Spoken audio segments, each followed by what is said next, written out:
एक दिन एक प्रोफेसर अपनी क्लास में आते ही बोला, चलिए सरप्राइज टेस्ट के लिए तैयार हो जाएं। सभी स्टूडेंट्स घबरा गए। कुछ किताबों के पन्ने पन्ने पलटने लगे तो कुछ सर के दिए नोट जल्दी जल्दी पढ़ने लगे। पेपर बांट दिए गए। ठीक है, अब आप पेपर देख सकते हैं, प्रोफेसर ने निर्देश दिया। अगले क्षण सभी क्वेश्चन पेपर को निहार रहे थे।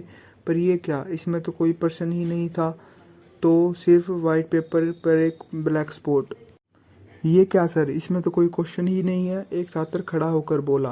प्रोफेसर बोले, जो कुछ भी है आपके सामने है, आपको बस इसी को सिलेक्शन करना है और इस काम के लिए आपके पास सिर्फ 10 मिनट है, चलिए शुरू हो जाए। स्टूडेंट के पास कोई चारा नहीं था, वे अपने अपने आंसर लिखने लगे। समय खत्म हुआ। प्रोफेसर ने आंसर शीट कलेक्ट की और बारी बारी से उन्हें पढ़ने लगे। लगभग सभी ने ब्लैक स्पॉट को अपनी अपनी तरह से समझने की कोशिश की थी, लेकिन किसी ने भी उस स्पॉट के चारों ओर मौजूद वाइट स्पेस के बारे में बात नहीं की। प्रोफेसर गंभीर होते हुए बोले, इस टेस्ट का आपके एकेडमिक से कोई लेना देना नहीं है और ना ही मैं इसका कोई मार्क्स देने वाला हूँ। इस टेस्ट के पीछे मेरा एक ही मकसद है। इस पूरे पेपर का 99% हिस्सा सफ़ेद है, लेकिन आप में से किसी ने भी इसके बारे में नहीं लिखा और अपना 100% आंसर सिर्फ उस एक चीज़ को एक्सप्लेन करने में लगा दिया जो मात्र 1% है। और यही बात हमारे लाइफ में भी देखने को मिलती है।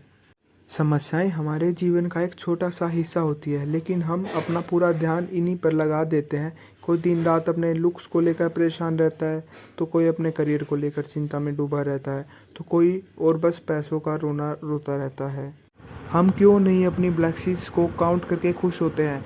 क्यों नहीं हम पेट भर खाने के लिए भगवान को थैंक्स कहते हैं?